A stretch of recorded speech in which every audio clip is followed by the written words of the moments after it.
Hey guys, what's up? It's Rygar the Destroyer, and today we're going to be taking a look at the Mandalorian from the Star Wars Black Series. Now this guy is really cool, but before we take a closer look at him, let's go ahead and take a look at his packaging. So here it is, pretty standard for what we've seen out of the Black Series. Nice big window here on the front, as well as an image of the character down here in the corner. Flipping it over onto the back, as you can see, image is repeated, and there is a brief description. And of course, if you'd like to read that, you can go ahead and just pause the video. So pretty standard stuff, like I said. So let's go ahead and get back to the figure itself here. Now, the Mandalorian stands at, let's see, right at 6 inches tall. So he's right in scale with all of your other Black Series figures, and he does come with 2 accessories. The first one here is his blaster pistol. And as you can see, it's very nicely detailed.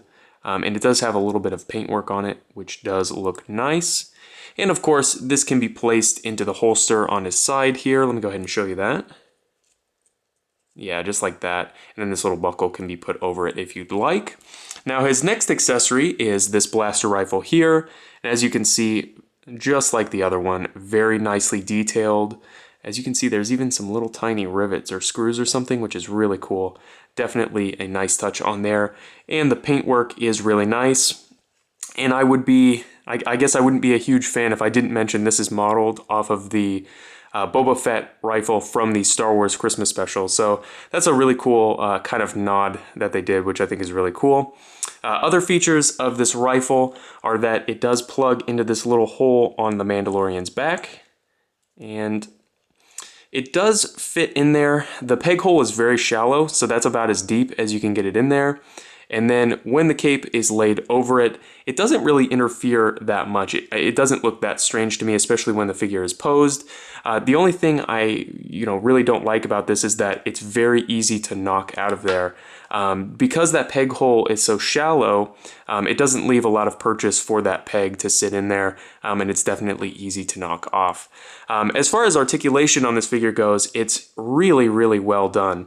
There is a double ball peg in the head, which gives a nice range of motion, and then there's a single ball peg in the neck, which just gives this really excellent range of motion that looks very natural when you're posing the figure, and you can pretty much get any kind of pose that you want out of that. At the shoulder, he's got a ball hinge that does swivel 360. Nice range of motion there. One thing to mention is my shoulder pad did come off, so definitely be careful with that. Even if it falls off, it stays on there, but just something to keep in mind that the glue holding that on there may not be the best. At the elbows, he's got hinge with a swivel, nice range of motion there, about 90 degrees. And then he's got a hinge at the wrist with a swivel. And on this hand, as you can see, the peg runs horizontally through like that. And then on this hand, it runs vertically through the hand. So pretty standard there. At the waist, he's got what feels like either a double or single ball peg. Really nice range of motion there, and this little strap doesn't interfere with the articulation, which is really nice.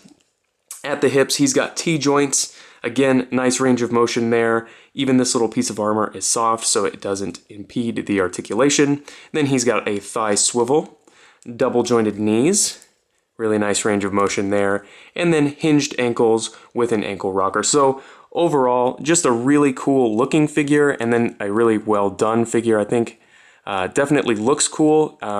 Obviously, at this point, I haven't seen the show when I'm recording this, but just based on how the figure looks, I picked this one up. It definitely is really cool looking, and I definitely recommend picking it up if you can find it. So if you have any comments or questions, please leave them down in the comment section below, and I guess I'll see you later.